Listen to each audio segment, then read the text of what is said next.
It's Entertainment Untamed.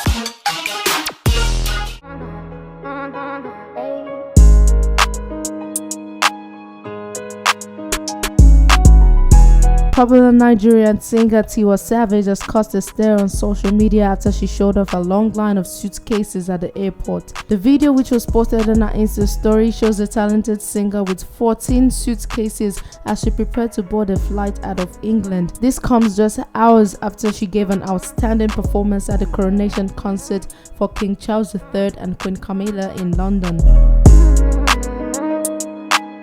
Tiwa Savage stated that she needs a private jet to conveniently travel around the world. According to her, it's always daunting to travel with her suitcases on a commercial flight, hence a desire to own a private jet.